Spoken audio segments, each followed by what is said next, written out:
Clémentine Portier-Kaltenbach. Aujourd'hui, Clémentine, vous nous racontez une histoire qui a fait jaser dans l'Antiquité.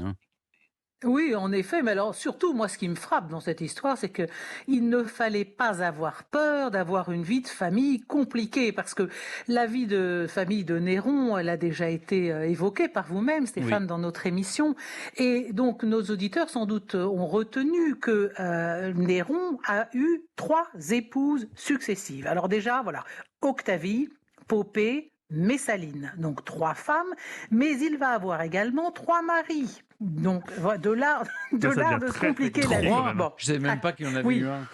Ah ben si, il en a eu 3. Alors, vous savez qu'il s'est débarrassé de sa première femme, qui Oui. était aussi sa demi-sœur. Elle s'appelait Octavie. Après Octavie, il épouse sa maîtresse, Popée. En cadeau de mariage, il lui offre la tête d'Octavie. C'est quand même une Oui. attention délicate pour sa nouvelle épousée. Mais en 65, dans un mouvement de colère, comme Néron en a de temps en temps, eh ben, il tue aussi Popée en la rouant de coups de pied dans le ventre, alors qu'elle est enceinte. Bon, alors C'est ça, chic. c'est très chic. C'est un événement que certains historiens contemporains contestent. Je m'empresse de le préciser. Mais enfin, à ce stade, disons qu'il a déjà tué ses 2 premières femmes. Et donc la troisième arrive, Messaline, en 66, mais il s'en détourne rapidement parce que, voyez-vous, finalement, Néron, derrière, c'est le côté brut et bien palpite un petit cœur sentimental et il tombe amoureux d'un certain Sporus. Alors pourquoi Sporus? Parce que ce garçon d'une très grande beauté ressemble à Popée. Vous voyez comme il est tendre finalement. Il était Il a, très il a tué androgyne Popée à alors. coups de... Ben oui, voilà, il a tué Popée à coup de pied dans le ventre, mais là il est ému et en voyant Sporus qui ressemble à Popée, bon ben il se dit voilà, qu'est-ce que j'ai fait, pourtant j'aimais bien Popée. Et pour que la ressemblance soit plus grande encore, eh ben il fait castrer Sporus. Oh non! Ah bah oui, c'est comme ça, Mais c'est ça sert à simple. quoi? Ben, comme ça, elle ressemble vraiment à une femme. Hmm.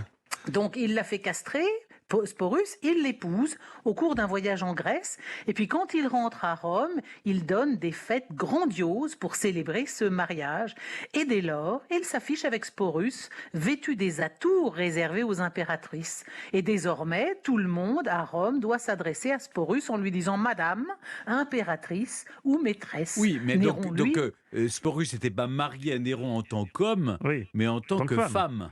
ah bah, en tant que femme, enfin Oui. en tant qu'ancien homme Oui, mais castré au passage dans la il n'y avait bataille. pas de Oui. barbe au menton.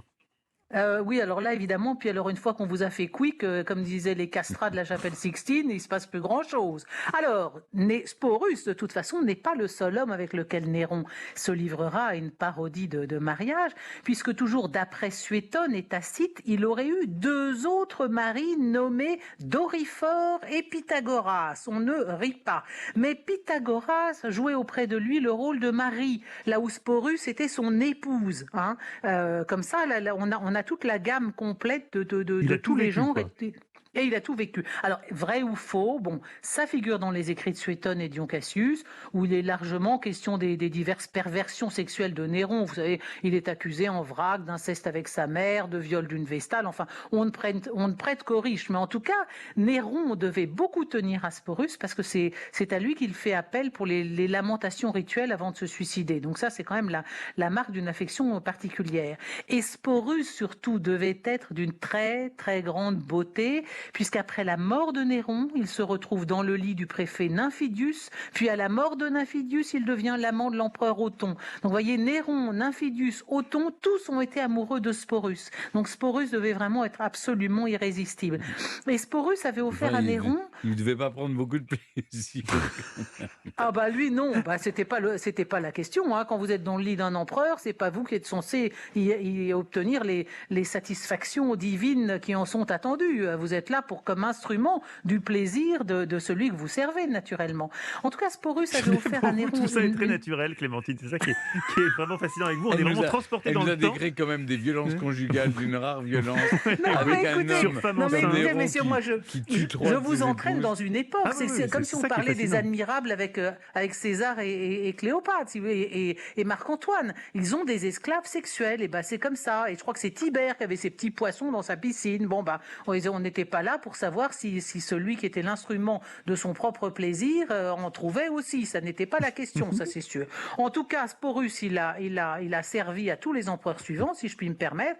Et Vitellius voulait le livrer au gladiateur pour lui faire interpréter dans l'arène le rôle de Proserpine, c'est-à-dire cette femme qui est raptée par les dieux. Et Sporus s'est suicidé pour éviter cette humiliation. Mais il n'avait probablement pas 20 ans, Sporus, à ce moment-là. Et à sa suite, il y a un autre empereur romain va se marier également avec un homme, c'est Héliogabale. Il épouse d'abord un bel esclave blond et puis un athlète nommé Zoticus, figurez-vous. Et ça ne s'arrête pas là parce que vous voyez, on a toujours l'impression que notre époque a tout inventé. Mais dans le christianisme primitif aussi, il y avait des relations homosexuelles autorisées. On a trouvé au monastère de Sainte-Catherine dans le mont Sinaï une icône qui représente deux saints en robe. Il s'agit de Serge et Bacchus, deux soldats romains morts en martyrs en 303. Et entre les deux, il y a le traditionnel pronobus romain, c'est-à-dire le témoin de mariage, qui est représenté sous les traits de Jésus. Donc il y a un historien américain et militant LGBT qui a interprété cette relation comme étant ce qu'on appelle une adelphopoia, c'est-à-dire une sorte de mariage homosexuel, donc une preuve que l'Église orthodoxe n'était pas toujours hostile aux relations et mariages homosexuels. Alors bon, et la preuve qu'il donne, cet historien, c'est que les deux auréoles, retenez ça, les deux auréoles qui couronnent ces deux hommes sont entrelacées, non divisées, et que ça indique l'amour physique. Bon, écoutez, vrai ou pas, en tout cas, cette icône des saints Serge et Bacchus, elle est devenue un symbole très populaire dans la communauté chrétienne LGBT. Et tout ça pour dire, en conclusion, que l'argument de modernité concernant la famille romaine, la famille actuelle, pardon, ça me fait bien rigoler. Allez dire ça à Néron, Sporus, Héliogabale et Zoticus et Serge et Bacchus, et ils vous enverront vous faire cuire un œuf. Chez les Grecs. Merci beaucoup, Clémentine. Merci Clémentine, Incroyable. merci Oui, beaucoup. oui, Vous restez oui. avec